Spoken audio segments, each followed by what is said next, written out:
Everyone, and welcome to a new episode of Soccer Examiner. I'm Victor, and today we'll be analyzing or predicting the first two games that are coming up. The first one, the one that will start this whole party, this month-long party, will be South Africa versus Mexico. Now, a lot of people don't give the host nation credit, and with them being ranked 83rd in the world, and I believe that is the second lowest ranking in this World Cup, I can't really disagree with that.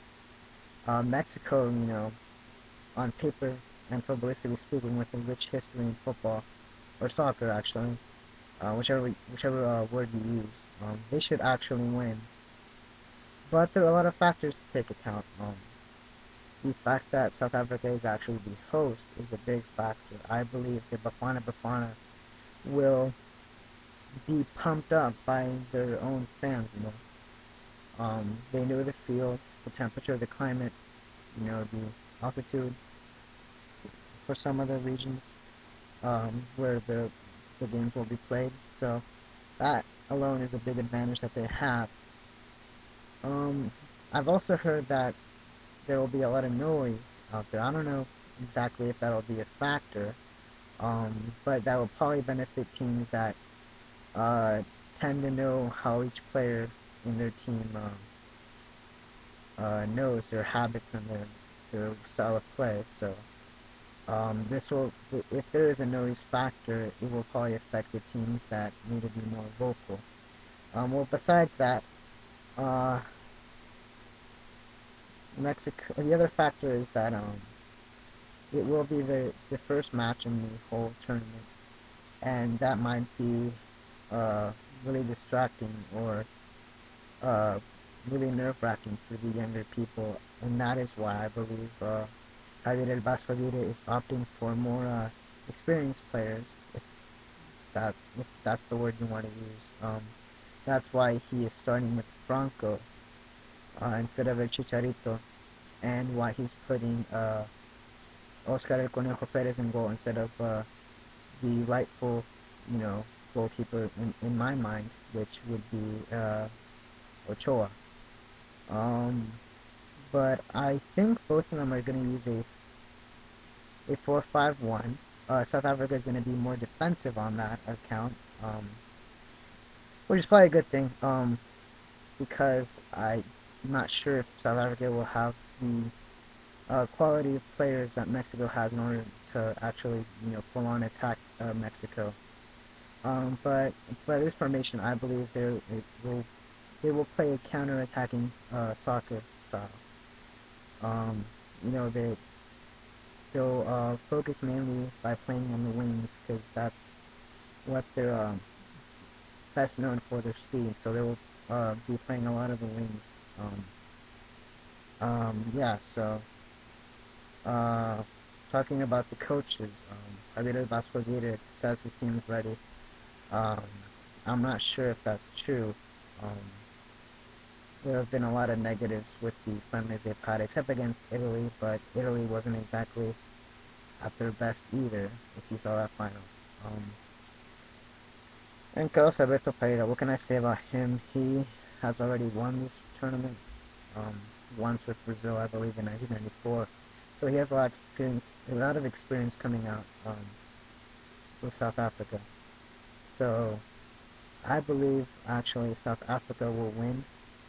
I believe it'll be a 2-1 game. It'll be a really close game, and I'm pretty sure this game will be settled by a uh, either a free kick or a penalty kick. That's how close this game is going to be.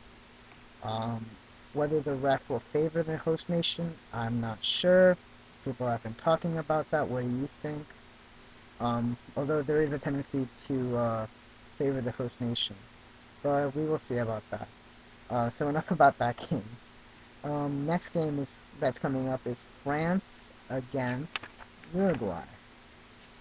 Now, this game is going to be really, really interesting. I mean, France has won the World Cup once, Uruguay has won it twice, so it's basically going to be a clash of World Cup winners. Um, right now, people have been saying that Uruguay has one of the most lethal striking forces in this World Cup with Forlan and Suarez, who plays in Ajax, and Forlan, who plays in Atletico Madrid. And France, not a lot of good news. I believe they're having a spat, if you will, within the national team. I heard that everyone wants to get Gorkoy, or whatever his name is, out of the team, and there have been many disputes of whether Henry should be starting or not. I think Raymond Dominic is not starting Henry, but his teammates want him and urge Dominic to change his mind. So we will see how that plays out. Um, um, I think the player to watch for this game will be, for the Uruguayan team, the player they will be looking to set an impact will probably be Forlan. He's the most recognizable face in Uruguayan football, so they'll be looking for him to spark something. As for France, if Henry is not playing, then the man they will be looking, I believe, will be Ribery. I just think he is a very dynamic player, a game changer, so he'll be fed the ball so we can counterattack or attack. As for the Mexico game, which I forgot to mention, I think the player to watch from the Mexican team will probably be either Rafa Marquez or Gerardo Torrado, because they will have to stop the speed of the South African nation. And as for South Africa, I mean, the only name I can think of right now is Pienaar, the player from Everton. And that's the guy they'll want to find to spark the attack. Now going back to the Uruguayan game, Uruguay versus France, I believe that it will be a tie. It will be a 1-1 tie. Players are going to be really, really equal. I just don't believe France will win this game. Um, they're just having too many problems, and maybe that in the end will cause a tie. Too many influences. They won't have their mind focused on the game. And Uruguay, to be honest, will probably win, but I'm just gonna give them a 1-1 tie. Um, I guess I'm just basing my fact based on the qualifying round, but I've heard that they've gotten better, so they might deserve the win. But I have them as a 1-1 tie. So yeah, I'm really excited. A couple of hours left for the first game, you know. So I will see you guys later. We'll try to watch the game. I most likely will watch the game, but if not, I'll watch the highlights. But I'm not missing this. So I will see you guys later with my review of the game, of both games, and then my preview of the next 3 games coming on Saturday. So I will see you guys later. Enjoy the World Cup. You know, I've been waiting this for 4 years now, so I'm gonna enjoy it as much as I can. It's only 1 month, but it's probably gonna be the longest month of the summer. So I will see you guys later. Bye.